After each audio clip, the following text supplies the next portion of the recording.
My lovely students, in this session we'll be taking up some questions of numbers that have appeared in that examination. पहला question लेते हैं. Question number 1 is find the value of the expression 10 plus 10 cube plus 10 to the power 6 plus 10 to the power 9. So for 10, there will be only 1 0 in the last. 10 cube में 3 0 आएंगे. So 1010 should be in the response, क्योंकि बाकी जो add करेंगे उनमें तो 1 add होगा, but last में तो 1 0 1 0 ही रहेगा. तो डेफिनेटली आंसर बी नहीं हो सकता, आंसर सी नहीं हो सकता है. सो ए डी और E could be the answer. Then we are adding 10 to the power 6, यानी कि 1 के बाद में there will be 6 zeros. This will be 1 0 0 1 0 1 0. अब भी कोई ऑप्शन बचा, ए भी नहीं हो सकता आंसर. और यहाँ पे आ रहा है, यहाँ पे 3 0 आ रहा है, तो ई भी नहीं हो सकता. Option D will be the answer for sure. और 10 to the power 9 ऐड करेंगे, यानी कि यहाँ पे 1 0 0 आएगा. इफेक्टिवली ये नंबर आएगा हमारा. क्लियर है? ठीक है. सो 1 0 0 1 0 0 1 0 1 0, that will be the number. Next question.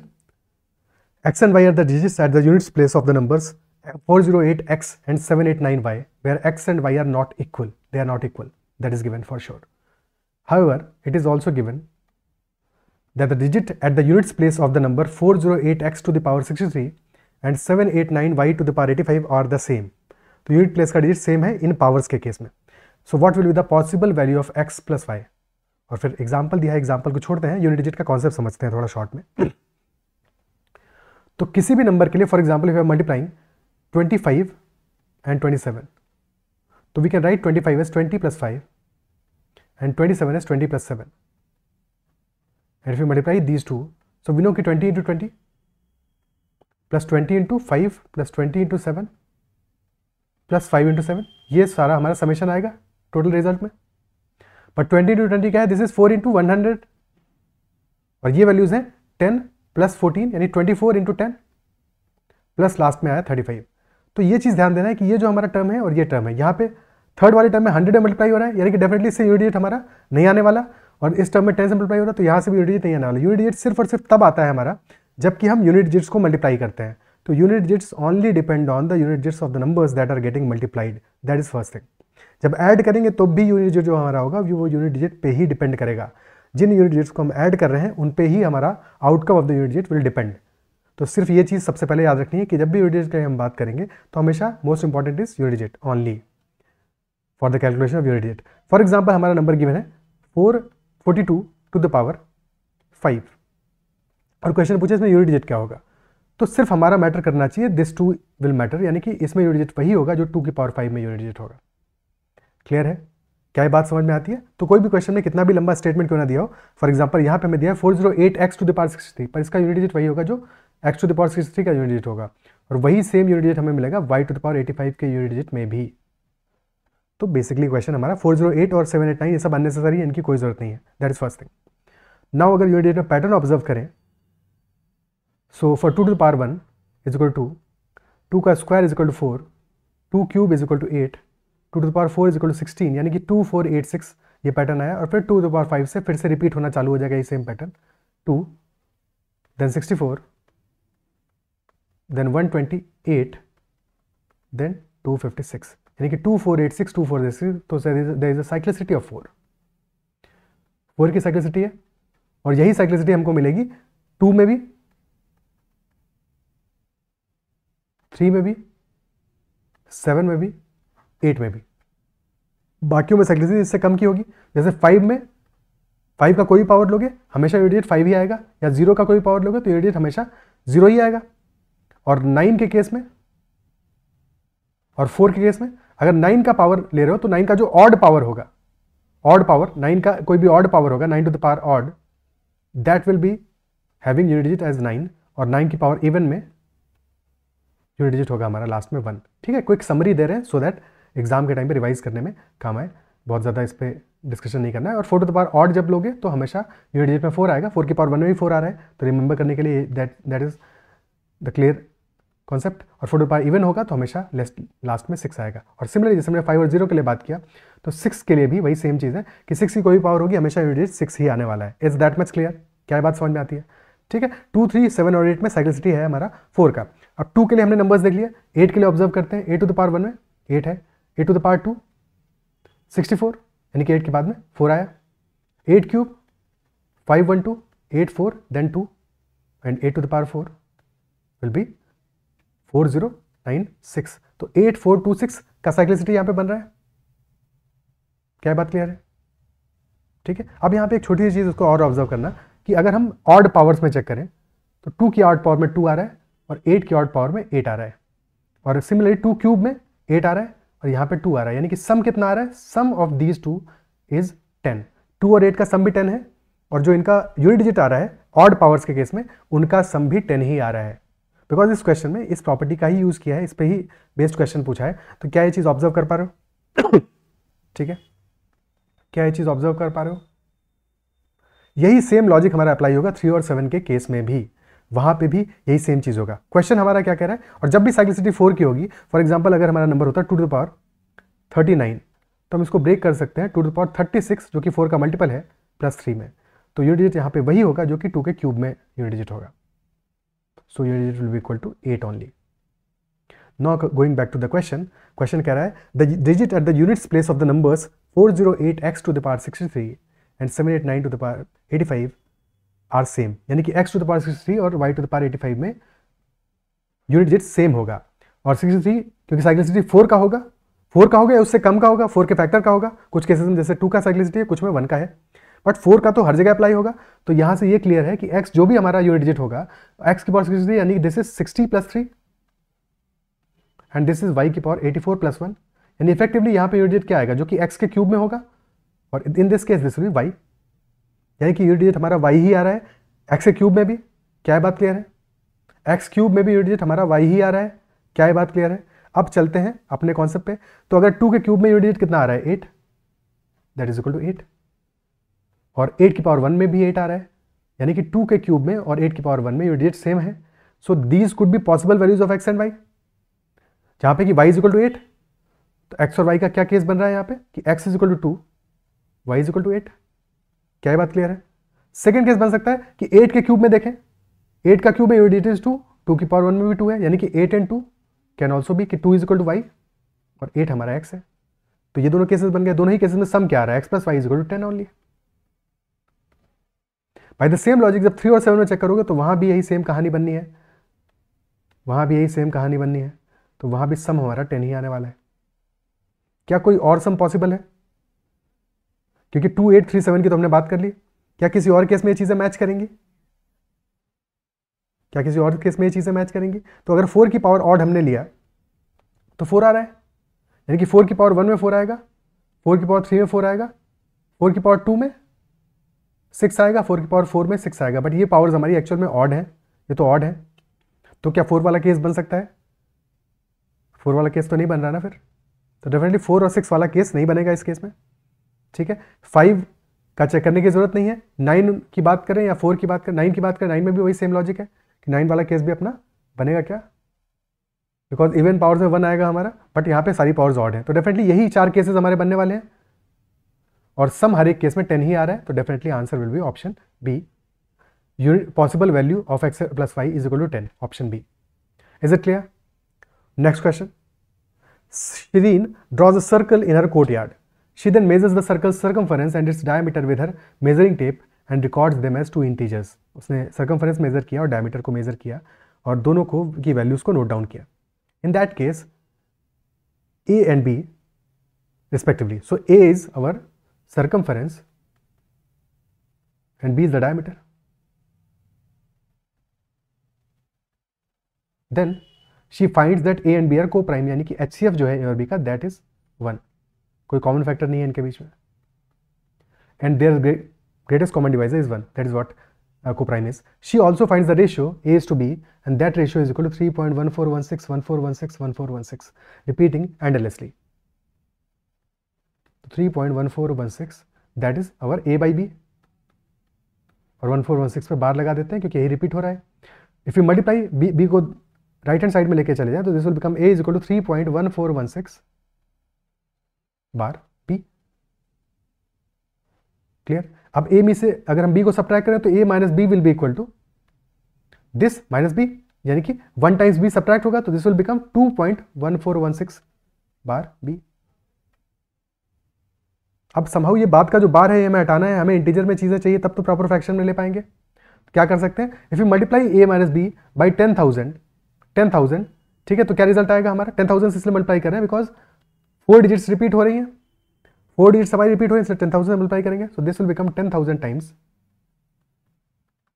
a minus B and that is equal to 1416.1416 यानी कि अगेन बार आ जाएगा। अब सेकेंड वाले में से फर्स्ट को सब्ट्रैक्ट कर दो, तो रिजल्ट आ जाएगा 9999 times a minus B and this will be equal to 21416 minus 2 यानी कि 21414 और डेसिमल के बाद का पोर्शन तो कैंसिल आउट हो जाएगा। सो दिस टाइम्स b, ये हमारा इक्वेशन बन गया। Is it clear? ठीक है, क्या 9999 और 21414 क्या ये हमारे कॉम्प्लीमेंट्री हैं, आई मीन कॉम्प्लीमेंट्री को प्राइम है, क्या है नंबर्स को प्राइम है? क्या 99 तो डेफिनेटली डिविजिबल बाई 3 है, इसको चेक करते हैं, ये भी डिविजिबल बाई 3 है, 2 + 1 3 + 4 7 12 आ रहा है सम ऑफ डिजिट्स यानी कि डेफिनेटली ये भी डिविजिबल बाई 3 है, तो अभी 3 से कैंसिल आउट करते हैं, 3 से काटेंगे, यहाँ पे 3 3 3 बचेगा और यहाँ बचेगा 7 1 3 8 ये बचा, यानी कि basically a minus B upon B हमारा हो गया 7138 अपॉन 4 टाइम्स 3। अब इसका फैक्टर निकालना मुश्किल है, जरूरी नहीं है कि ये को प्राइम ही हो, we do not know that, but options तो हमें दिख रहे हैं ना, 5 ऑप्शन दिए हुए हैं। अब ये तो पक्का है कि a माइनस बी और b हमारा या तो इससे छोटी वैल्यूज होंगी क्योंकि a और b हमारे को प्राइम थे, देवर को प्राइम, तो अगर a और b को प्राइम है तो a माइनस बी और b भी को प्राइम ही होगा। ठीक है, दैट इज फर्स्ट थिंग। और साथ में अब या तो वैल्यूज हमारी या तो b 4 टाइम्स 3 होगा या इससे भी छोटा इसका कोई फैक्टर होगा। क्या ये बात समझ में आती है? तो हमारा आंसर ऑप्शन क्या है, a माइनस बी की वैल्यू पूछा है, तो a माइनस बी या तो 7138 होगा या फिर इसका कोई फैक्टर होगा, तो डेफिनेटली ऑप्शन ए नहीं हो सकता a minus B, option C नहीं हो सकता, ऑप्शन ई नहीं हो सकता। क्या डी 15 फैक्टर हो सकता है 7138 का? 15 कैसे फैक्टर होगा, क्योंकि लास्ट में 5 या 0 तो आ नहीं रहा है, तो ये भी आंसर नहीं हो सकता, तो आंसर डेफिनेटली हमारा ऑप्शन बी होगा। तो क्वेश्चन यहाँ पे खत्म हो गया कि a minus B is this value and b is this value, definitely ये को प्राइम ही होंगे, इससे ज़्यादा चेक करने की जरूरत नहीं है। क्या ये बात क्लियर है? ठीक है। ऑल्सो इस क्वेश्चन में हम ऐसे भी सॉल्व कर सकते थे कि 3.1416 है, तो we can say that this is 1416 ये बार बार रिपीट हो रहा है, we can write this as 3 + 0.1416 + 0.1416 to the divide by 10⁴ and so on. तो ये एक जीपी बन जाएगा, एक ज्योमेट्रिक प्रोग्रेशन बन जाएगा। तो ज्योमेट्रिक प्रोग्रेशन से भी इस क्वेश्चन को सॉल्व किया जा सकता है, इस वैल्यू को सम को निकाला जा सकता है। क्या ये बात क्लियर है? ठीक है, तो उस तरह से भी इस क्वेश्चन को हम सॉल्व कर सकते हैं, और या फिर डायरेक्टली हम a बाई बी भी ले सकते थे कि a by B is equal to 3.1416 का बार है, जो कि वैल्यू आ जाएगा 4 डिजिट्स का रिपीटेशन हो रहा है, तो 9999 डिवाइड होगा और दिस विल बिकम 3 + 3 × 9999 + 1416, तो ये वैल्यू कितना आएगा, इसमें सब्ट्रैक्ट होगा 3, 10,000 से मल्टीप्लाई नहीं कर रहे हो कि 9999 से कर रहे हैं, तो दिस विल बिकम 31413।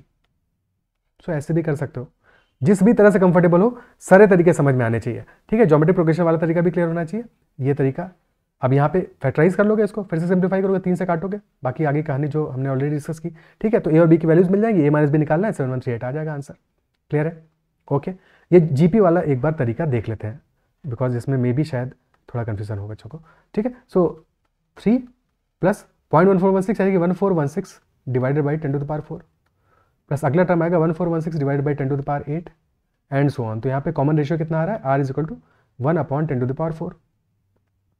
तो सम आ जाएगा 3 + फर्स्ट टर्म है 1416 divided by 10,000, first term into 1/1 - r, 1/1 - 1/10⁴।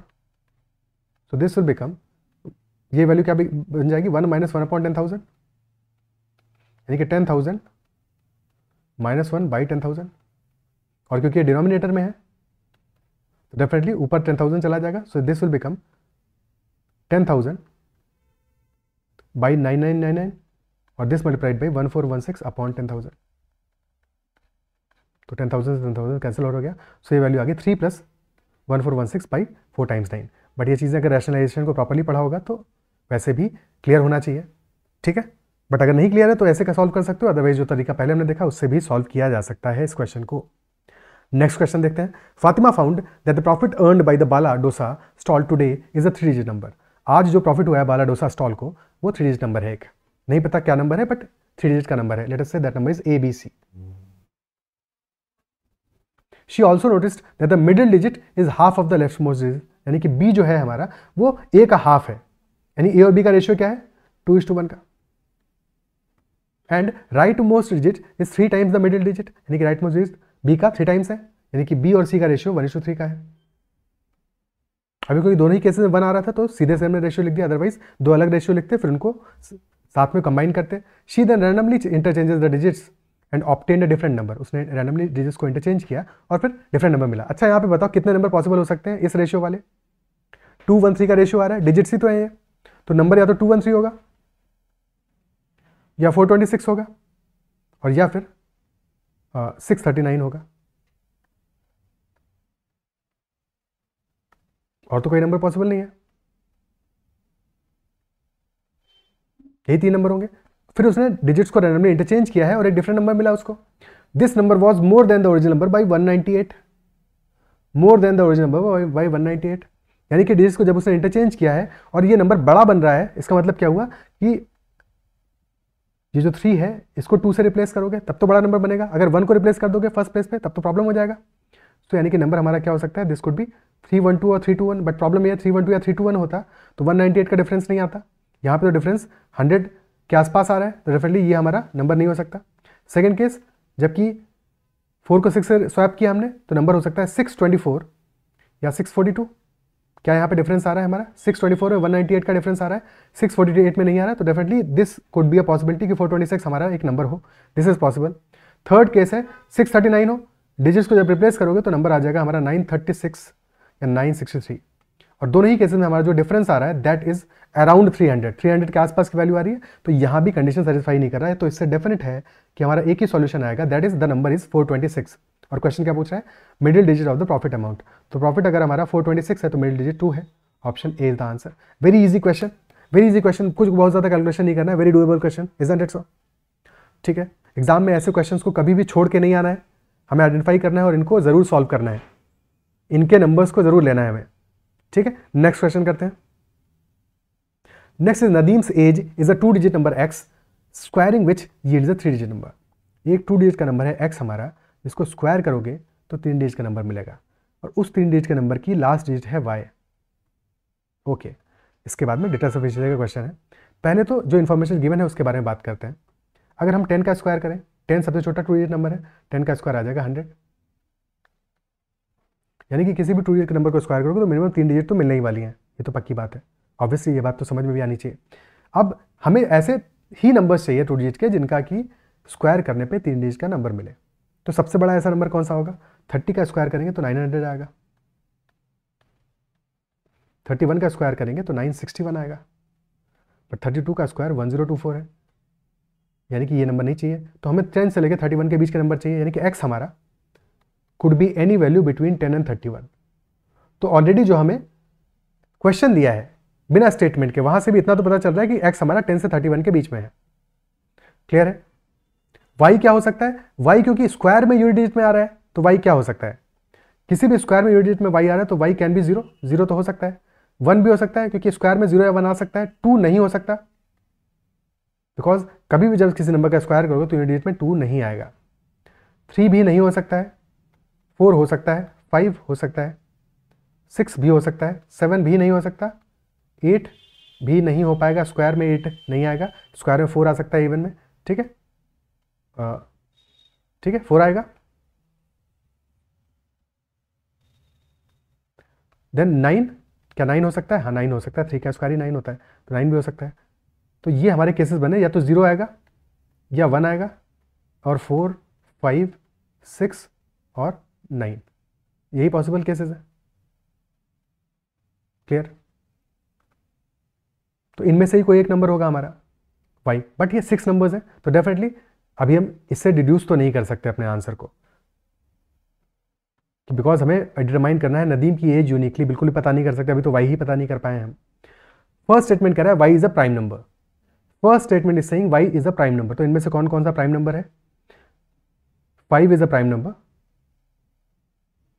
5 is a prime number, isn't it so? और तो कोई प्राइम नंबर इनमें से नहीं है। क्लियर है? तो 5 एक प्राइम नंबर है, तो इससे ये तो पता चल गया कि y हमारा इक्वल टू 5 है, ये तो पता चल गया कि y इज इक्वल टू 5, और हमें पता है कि 5 स्क्वायर में तभी आता है जबकि हमारे ओरिजिनल नंबर में यूनिट डिजिट में 5 होगा, और नंबर हमारा 10 से 31 के बीच में है, तो क्या पॉसिबल केसेस होंगे, या तो 15 होगा या तो 25 होगा। बट अभी भी प्रॉब्लम क्या है, एग्जैक्टली एक नंबर नहीं पता चला है, हमें 2 नंबर पता चले, 2 पॉसिबिलिटीज है, या तो 15 या 25, इट कुड बी 15 और 25। तो डेफिनेटली स्टेटमेंट 1 हमें बहुत क्लोज लेके जा रहा है आंसर तक, बट डेफिनेटली एक आंसर नहीं दे रहा है, एक यूनिक आंसर नहीं दे रहा है, और हमें क्वेश्चन में यही पूछा है टू डिटरमाइन नदीम्स एज यूनिकली। तो statement 1 alone is not sufficient, not sufficient. अब स्टेटमेंट 2 को पढ़ते हैं। स्टेटमेंट 2 को पढ़ रहे हैं तो स्टेटमेंट 1 से जो भी नई इंफॉर्मेशन मिली उसको भूल जाना है, क्योंकि वो स्टेटमेंट 2 को अकेले से अभी हम सॉल्व करने की कोशिश करेंगे, उसके बाद में फिर दोनों को साथ में कंबाइन करेंगे। Statement 2 is saying y is 1/3 of x, y is 1/3 of x, यानी कि हमें ये नहीं पता है 15-25 वाला केस, हमको पता है कि y के केस में these are the possible number of y's, और y x का 1/3 है, यानी कि x इसका 3 टाइम्स होगा, तो x कैन बी, अब x अगर 2 डिजिट का नंबर है तो 0 या 1 से तो बनने नहीं वाला, 4 से बनेगा तो 12 आएगा, 5 से बनेगा यानी कि 4, 5, 6 और 9, ये पॉसिबल केसेस हो सकते हैं y के। 4 से बनेगा तो x हमारा 12 हो जाएगा, 5 से बनेगा 15 हो जाएगा, 6 से बनेगा तो 18, और 9 से बनेगा तो 27। These are the possible values of x। Okay, अगर हम x का स्क्वायर करेंगे तो क्या y मिलने वाला है हमको, 12 का स्क्वायर करेंगे 144 बिल्कुल मिलेगा, 15 का स्क्वायर करेंगे 225 बिल्कुल 5 मिलेगा, 18 का स्क्वायर करेंगे 324 तो नहीं मिलेगा, यानी कि ये तो नहीं हो सकता केस, और 27 का स्क्वायर करेंगे मिलेगा 729, तो यहाँ पे भी 9 मिल रहा है, यानी कि हमारा 12, 15 और 27 में से कुछ भी x की वैल्यू हो सकती है। सेकंड स्टेटमेंट से हमें 3 वैल्यूज पता चल रही हैं, बट एक यूनिक वैल्यू नहीं पता चल रही। फर्स्ट से पता चली 15 और 25, अगर दोनों को कंबाइन कर लिया तो क्वेश्चन खत्म, बिकॉज दोनों को कंबाइन करते हैं पता है 15 दोनों केसेस में मिल रहा है हमको, तो definitely answer will be 15 only. तो दोनों को कंबाइन करते ही question can be solved. Statement 1 and 2 together are uniquely sufficient to answer but neither alone. Is it clear? Option C हमारा आंसर हो जाएगा। क्या ये क्वेश्चन समझ में आता है? अच्छा सवाल है, क्लियर होता है? ठीक है, तो this will be our answer for this question, option C. Next question लेते हैं। When expressed in a decimal form which of the following numbers will be non terminating as well as non repeating. Non terminating भी हो, non repeating भी हो, यानी कि basically irrational number हो।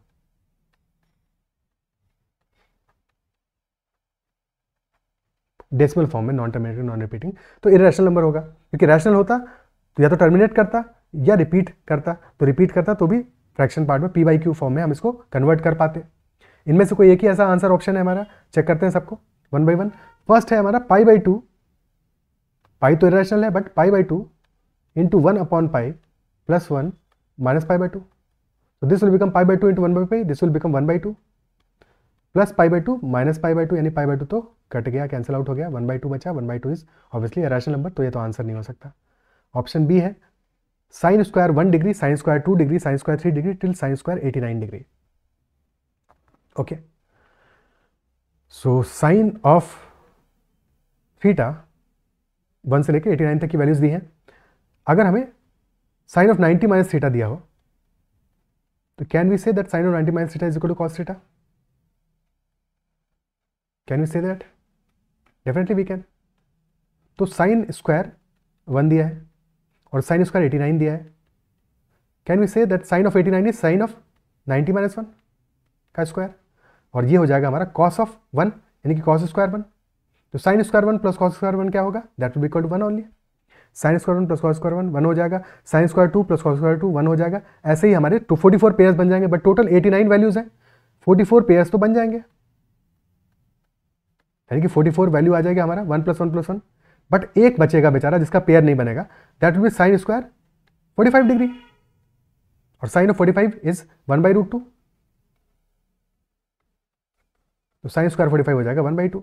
तो डेफिनेटली यहाँ पे 44 + 1/2 this is also non repeating, this is also rational number, irrational नहीं है, तो ऑप्शन बी भी हमारा आंसर नहीं होगा। ऑप्शन सी में तो बस कंफ्यूज करने के लिए दिया हुआ है, cube root of 729 is 9 only, तो 9/3 प्लस 22/7 दोनों ही हमारे रैशनल नंबर है, तो दोनों को ऐड करोगे तो भी रैशनल वैल्यू आएगा। Option C is also not the answer. 22/7 बहुत सारे बच्चे पता नहीं क्यों कंफ्यूज होते हो, बार बार मैं ये चीज़ रिपीट करता हूँ कि 22/7 इज अप्रॉक्सीमेट वैल्यू ऑफ पाई। ठीक है, पाई एक इररेशनल नंबर है जिसकी अप्रॉक्सीमेट वैल्यू 22/7 है। 22/7 इज अ रैशनल नंबर। पाई 22/7 के ऑलमोस्ट बराबर होता है, एग्जैक्ट बराबर नहीं होता है। तो बिल्कुल भी कंफ्यूजन नहीं रखना है। सिमिलरली जैसे pi is equal to 3.14 approximately, pi is not equal to exactly 3.14, तो पाई एक इरेशनल नंबर है, ठीक है। 22/7 एक रैशनल नंबर है, जिसको पी वाई क्यू के फॉर्म में लिख रहे हो और पी वाई क्यू इंटीजर है, वो हमेशा एक रैशनल नंबर ही होगा। D 4 minus pi into, this is a geometric progression, तो ये वैल्यू कितना आएगा 4 minus pi into geometric progression है, तो first term divided by 1 minus common ratio, first term 1 है, divide by 1 minus common ratio कितना है पाई/4, तो this will become 4 minus pi into, यहाँ पे डिनोमिनेटर में आ जाएगा 4 और 4 माइनस पाई भी वैल्यू आ जाएगी, तो वो 4 तो न्यूमरेटर में आ जाएगा और नीचे बचेगा 4 माइनस पाई, 4 माइनस पाई से 4 माइनस पाई कैंसिल आउट हो गया, बचा सिर्फ और सिर्फ 4, तो ये भी हमारा आंसर नहीं हो सकता, डी भी आंसर नहीं हो सकता। सबको चेक करने की एग्जाम में जरूरत नहीं थी, ठीक है। एग्जाम में आपको जितनी जल्दी आप आंसर फाइंड आउट कर सको तो ऑप्शन ई आंसर हो जाएगा, बट बाकियों को समझना जरूरी है कि क्यों ये सारे के सारे नंबर्स रैशनल हैं, इसलिए हम प्रॉपर्ली सॉल्व कर रहे हैं। अदरवाइज आपको स्ट्रेट अवे सबसे पहले जो सबसे आसान वैल्यू है कैलकुलेट करना, उसको चेक करोगे, ठीक है। जो टिपिकल वैल्यूज उनको बाद के लिए रखोगे, तो ऑप्शन ई को आप पहले चेक करोगे उस केस में, ठीक है। सबसे लास्ट के लिए नहीं रखोगे क्योंकि सबसे लास्ट में वो आ रहा है, because that is the answer. तो ये वैल्यू आ गया √2 into 3√2, so this will be equal to 3 into 2 6 minus 4 plus √3। अभी जो √3 आ गया ये तो कहीं से भी हटने वाला नहीं है और डेफिनेटली ये नंबर हमारा इरेशनल हो जाएगा, तो आंसर अपना ऑप्शन ई ही होने वाला है इस क्वेश्चन में। क्लियर है, ठीक है। Next question, we have two unknown positive integers m and n whose product is less than 100। m और n दो पॉजिटिव इंटीजर्स हैं जिनके बारे में हमें पता नहीं है, अननोन है। There are two additional statements of fact that are available and what we know that m into n is less than 100, that is first thing। First statement है mn is divisible by 6 consecutive integers j+1 j+2 till j+5। अगर m into n divisible है 6 consecutive integers से, तो क्या 6 consecutive integers हो सकते हैं? सबसे छोटे 6 consecutive इंटीजर ले लो और उनसे हमें ये पता लग जाएगा कि mn किस नंबर से एक्चुअल में डिविजिबल होगा। तो 1 2 3 4 5 6 इनसे डिविजिबल होना चाहिए, और अगर इनसे डिविजिबल है तो इनका एलसीएम का मल्टीपल होना चाहिए, और एलसीएम कितना आएगा इनका, that will B 60, that will B 60। तो mn should be a multiple of 60, और mn अगर लेस देन 100 है तो mn must be equal to 60। तो यहां से m into n की वैल्यू तो मिल गई फर्स्ट स्टेटमेंट से हमको, बट क्वेश्चन में m into n की वैल्यू नहीं पूछी, क्वेश्चन पूछा determine the numbers m and n। तो m और n क्या होंगे, इसके फैक्टर्स होंगे, can be 1 and 60, can be 2 and 30, can be 3 and 20, और 4 and 15, और 5 and 12, और 6 and 10, कोई वैल्यू हो सकती है इसमें से। तो यूनिक वैल्यू हमें नहीं पता चल रही है, तो definitely first statement alone is not sufficient, not sufficient. Second को अकेले देखते हैं, तो m plus n is a perfect square. अगर m प्लस n एक परफेक्ट स्क्वायर है तो यहां से हमें क्या वैल्यूज पता चलती है, m plus n could be 4, could be 9, क्योंकि पॉजिटिव इंटीजर्स है तो m प्लस n हमारा 1 नहीं हो सकता, 1 भी परफेक्ट स्क्वायर है, बट दोनों पॉजिटिव इंटीजर है तो 1 तो पॉसिबल नहीं है, इसलिए हमने 1 लिखा नहीं है, ठीक है। 4 9 16 25 36 49 64 81, these are the values. But इनमें से कोई भी वैल्यू हो सकती है हमारी m plus n। For example 81 के केस में 1 और 80 हो सकता है, 1 एंड 80। 64 के केस में भी 63 और 1 हो सकता है, और मल्टीपल वैल्यूज आर पॉसिबल, ठीक है। तो यहां से भी हमें यूनिक आंसर तो नहीं मिल रहा है, तो second statement alone is also not sufficient, not sufficient. But दोनों को अगर इंक्लूड कर लिया हमने साथ में, नाउ वी नो कि m into n हमारा डिविजिबल है 6 कंसेक्यूटिव इंटीजर से, यानी कि m into n तो 60 है और m प्लस n एक परफेक्ट स्क्वायर है। m into n 60 है, m प्लस n एक परफेक्ट स्क्वायर है, तो क्या दो ऐसे फैक्टर्स जिनका कि सम एक परफेक्ट स्क्वायर है? तो अब चीजें आसान हो गई हमारे लिए, चेक कर लेते हैं। 1 plus 60 61, 2 plus 30 32, not a perfect square. 3 plus 20 23, not a perfect square. 4 plus 15 19, 5 plus 12 is 17, और 6 प्लस 10 इज 16। तो yes, 6 and 10 are those two numbers m and n are 16, 6 and 10। So option C will be the answer, statement 1 and 2 together are sufficient to answer the question। Clear? ठीक है। Next question, let x be a 4-digit positive integer such that the unit digit of x is prime। x की unit digit prime है और product of all digits of x is also prime। अब बताओ, 4 numbers को तुम multiply करो और prime number result आए, तो इससे क्या समझ में आता है?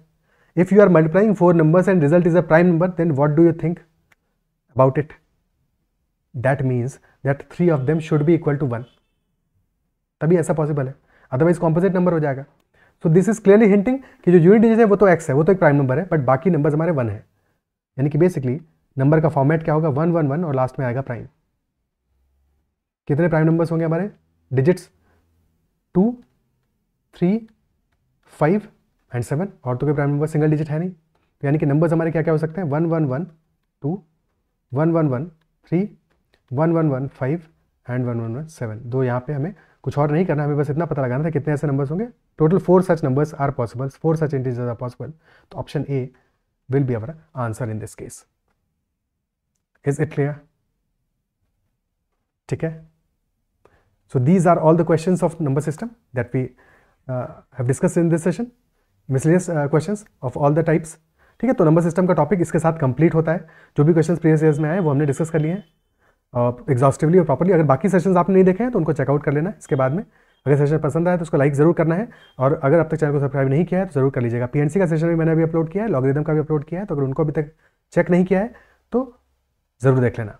That's all for this session. Bye bye, take care.